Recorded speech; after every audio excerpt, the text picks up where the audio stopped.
আপনার যে আপনি যে টিভিতে করেছেন যেটা আপনার চ্যানেলে সেটাও দেখেছি। সাধারণ মানুষও আমার কাছে কমপ্লেন জানিয়েছে। আমরা খুব শীঘ্রই রাস্তাটা একবার দেখে নিচ্ছি। নমস্কার, আমি তিলাঞ্জন, টিএসএনএম নিউজ আপনাদের স্বাগত। আমাদের বিশেষ অনুষ্ঠান তুমি বলবে আমি শুনবো।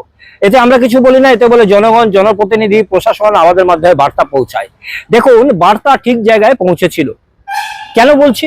প্রথমেই কিন্তু আমাদের এই ছোট্ট চ্যানেল টিএসএনএম নিউজ তুমি বলবে আমি শুনবোর পক্ষ থেকে রাজ্যের গুরুত্বপূর্ণ মন্ত্রী মাননীয়া অগ্নিমিত্রা পাল মহাশয়কে অসংখ্য ধন্যবাদ।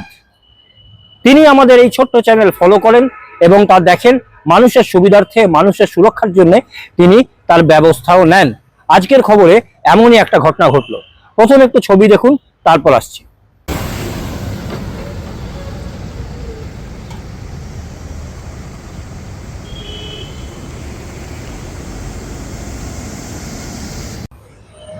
দেখুন, আসানসোলের শহর থেকে জাতীয় সড়ক যাওয়ার যে সংযোগকারী রাস্তা পাঁচপুল, তার এলাকার আশেপাশে রয়েছে বহু স্কুল, বহু কলেজ, সরকারি অফিস এবং বিভিন্ন প্রতিষ্ঠান। ছোট ছোট বাচ্চারাও স্কুল থেকে আসে যায় এবং মানুষ চাকরিতে যায়, কাজে যায়, হাসপাতালে যায়। কিন্তু এত পরিমাণ দূষণ যা নিয়ে আমরা লাগাতার খবর করছিলাম। পাশে যে রেলওয়ে সাইডিং রয়েছে সেখান থেকে বড় বড় ডাম্পার বেরোয়, যেখানে কয়লা যায়, যেখানে আয়রন ওর যায় এবং ওভারলোড যায় বলে এলাকার মানুষের বক্তব্য।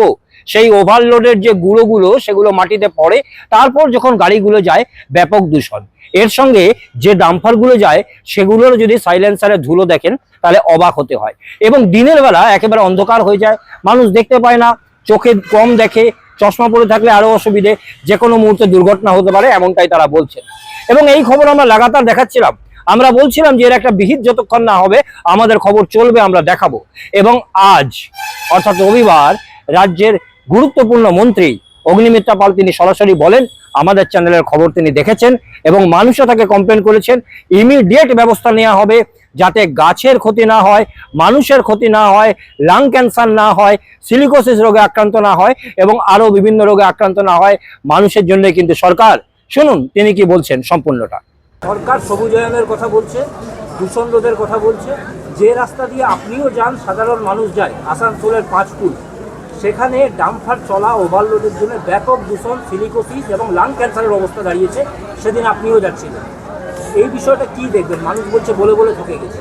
না, বলে বলে ঠকে গেছেন, 15 বছর বলেছেন, ঠকে গেছেন। আমরা তো এসছি 60 ডেজ হয়েছে, 70 ডেজ।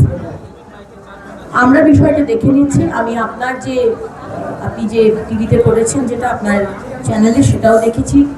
সাধারণ মানুষও আমার কাছে কমপ্লেন জানিয়েছে। আমরা খুব শীঘ্রই রাস্তাটা একবার দেখে নিচ্ছি।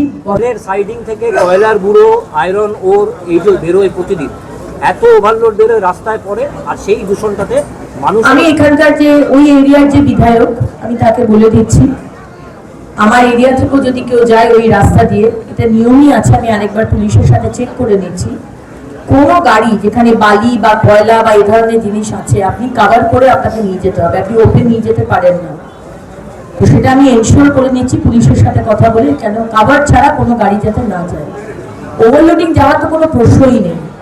মাননীয় মুখ্যমন্ত্রী পরিষ্কার বলে দিয়েছেন এই ধরনের ইলিগাল কাজ চলতে দেব না আমরা। যতটা অ্যালাউড ততটাই আপনি নেবেন, সেখানে কেউ বাধা দেবে না। আপনার কাছে চালান থাকতে হবে, সে বালি বলুন আর কয়লা বলুন। ওভারলোডিং চলবে না। আর কেউ যদি কাটমানি, সিন্ডিকেট, তোলাবাজি করার চেষ্টা করে তাকে কিন্তু পুলিশকে বলা আছে, আমরা দেখবো না আপনি কোন দল করেন, সোজা অ্যারেস্ট করা হবে। খবর দেখলেন, মন্ত্রীর বক্তব্য শুনলেন এবং আমরা আবারও বলছি, যতক্ষণ পর্যন্ত সমস্যার সমাধান না হবে ততক্ষণ পর্যন্ত আমাদের খবর চলবে।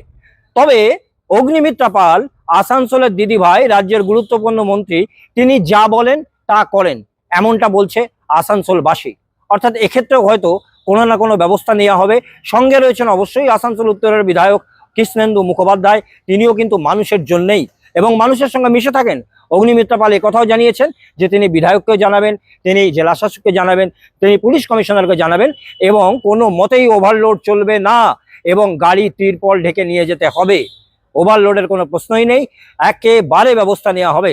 এখন দেখার ব্যবস্থা কি হয়, মানুষের উপকার হয় কিনা, মানুষ কি বলে। আমাদের বিশেষ অনুষ্ঠান তুমি বলবে আমি শুনবো যে পর্যন্তই। আবার দেখুন আগামীকাল।